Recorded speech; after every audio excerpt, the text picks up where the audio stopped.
Fox Weather correspondent Robert Ray live in Lake City this morning. Robert, good morning to you. I think what Lake City is representing this morning, what many towns in Arkansas are facing, even Tennessee and Kentucky, because first it's the severe weather and now it's rain, but that rain, as we know later today, could also bring severe storms. Yes, and it's very stressful for all these communities amid multiple states, not just here in the state of Arkansas, but yet to the north in Missouri, even parts of northern Mississippi, Tennessee, Kentucky.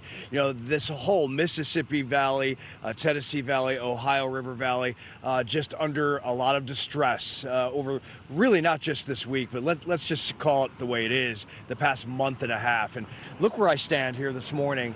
Amid the ruin, a car overturned on top of a structure here in Lake City. All of that is because of this EF3 tornado that was captured live on Fox Weather Wednesday evening by our exclusive storm tracker, Brandon Kopic. A very dangerous situation, and that video, those images really bring in the reality of what people have gone through, not only here, but all around the region with this severe weather and these tornadic outbreaks. You look at some of this aerial video as well from Lake City, and that often gives you the extent of the damage when you can see the swath from the air. It is amazing to look at homes with their roofs taken off, of vehicles that have found their way into the center of a home overturned. I mean, how does that happen? Well, it happens when a twister packing 150-mile-an-hour winds comes in and takes a vehicle up and then drops it back down. I mean, debris being lofted 20,000 feet in the air, spread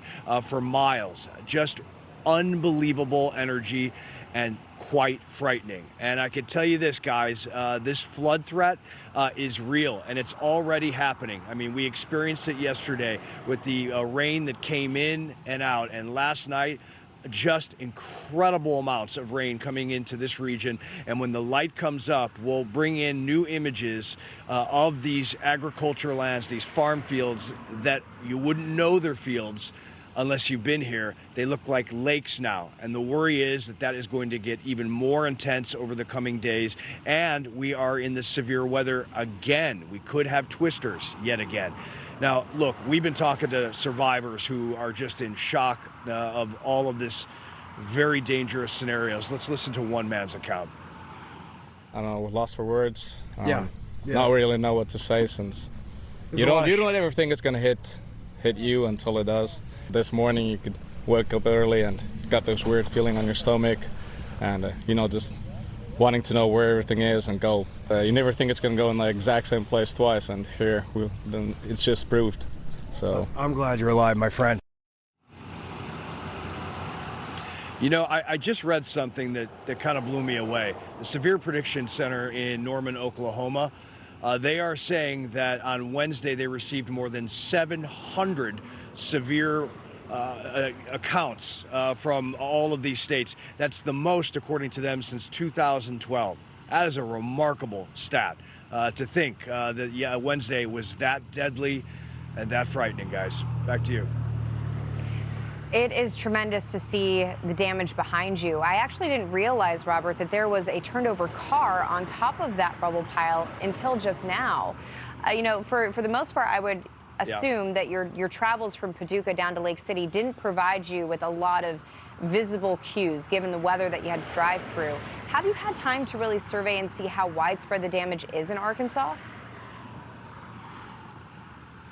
Well, I mean, this part of Arkansas, it is widespread. You know, you go from multiple towns here in this surrounding area that have had incredible damage from this EF3 tornado. And yesterday we were on the ground for all of that, and then ducking into our vehicles with all the rain. And by the way, a light rain is starting right now, and it's very chilly here this morning. The cleanup process is not going to be simple today. In fact, I have to think that there's not going to be a lot of it because of the activity in the atmosphere that's going to come in once again. Well, and Robert, when we look at the damage behind you, obviously you've got some makeshift lighting, power when you have such a big, large tornado and that preliminary rating of this EF3, perhaps it'll be higher. We'll see. Need special people to look at that damage. I mean, the whole town, good chunk of the town has no power. Right.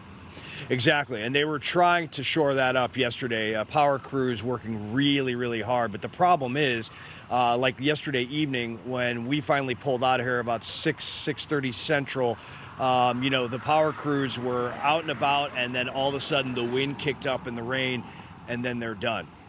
They got to be careful too. And today is going to be no different. Same thing with tomorrow and Sunday. It's just like, the best way to describe it, and I've heard this from many people in this area, it is hell on earth. It is really, really true. That puts it in perspective. Robert Ray reporting live in Lake City, Arkansas. Wow, that's tough. We'll check in with you soon, Robert.